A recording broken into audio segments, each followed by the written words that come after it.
We're following two breaking news stories right now. First, brand new numbers show 245,000 jobs were added to the economy last month, but that's far below the estimate of 440,000 jobs being added.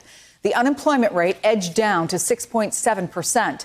And after months of inaction, lawmakers are finally making progress on another stimulus package, including aid for governments and businesses and unemployment benefits, but not a new round of stimulus checks. Let's talk about all of this with Jake Sherman, senior writer for Politico, and Jason Furman, former chair of the White House Council of Economic Advisors and professor of economic policy at Harvard Kennedy School and Harvard University. It's great to see both of you. We were joking it's the Furman and Sherman show, but that's for another time on this network, perhaps. Jason, first of all, how do you read these new numbers? This was a bad month for the labor market. You gave that headline number. That's a terrible number when you're 11 million jobs short of the trend you were on. The unemployment rate headline fell, but that was just because people left the workforce and gave up looking for jobs. If you look at the total fraction of people employed, that actually fell in the month of November. And finally, the progress we've seen has all come from people returning from temporary layoffs back to their old jobs.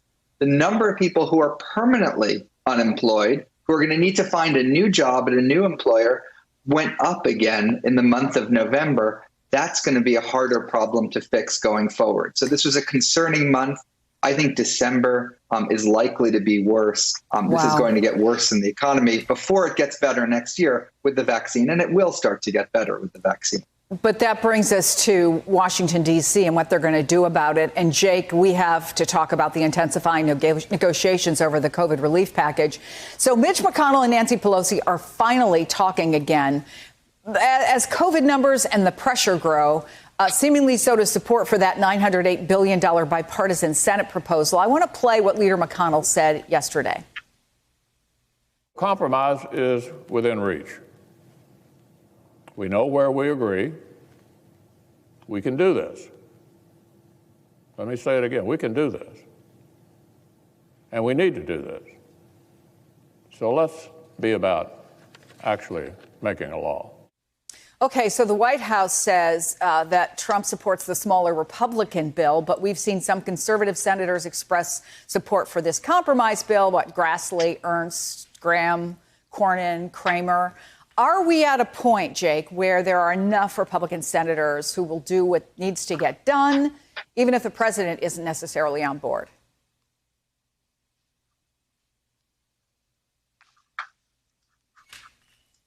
Does Jake have... Hi,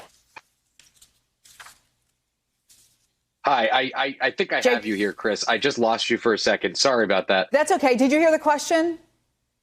Yeah, so let me just address this quickly. I don't think the $900 billion bill means much of anything. It was a conversation starter, but there is, I think, intensifying and real progress, a real chance for a stimulus bill that would include a couple things. Number one, it would include an extension of the PPP program. That is a very easy thing for Congress to do. Everybody wants to do it. It would include an extension of many of the specialized UI unemployment insurance programs that have expired or will expire at the end of the month. It would include vaccine money. It would include school money. School money is a little bit more difficult. I think there has been a break in a thaw in the ice on direct payments. I just got off the phone with one of the negotiators just a few minutes ago who said direct payments are a real possibility in this round. And I think that's a new development. Now, the big question everybody needs to be asking right now, both in political markets and in financial markets, is this simple trade. And I'm curious what Jason thinks about this since we're on the Furman and Sherman show, but whether there is a trade of $100 to $150 billion of state and local money in exchange for some liability protections. That is going to be the trade. I've talked to both sides this morning. That is going to be the hang up in these negotiations, whether both sides can agree on a trade like that. Republicans have been against state and local money in the past. Democrats have been not against liability protections or a liability overhaul, but they have been squeamish about what that might look like. That is the trade that would need to happen to get this done, according to all the negotiators both sides I've talked to this morning.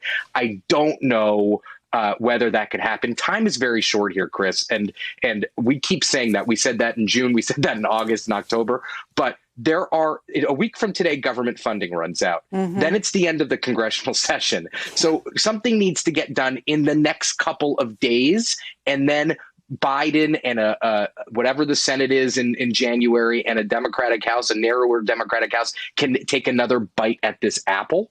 But that is the landscape as of this morning, as of like 5 minutes ago. Hey there, I'm Chris Hayes from MSNBC. Thanks for watching MSNBC on YouTube. If you want to keep up to date with the videos we're putting out, you can click subscribe just below me, or click over on this list to see lots of other great videos.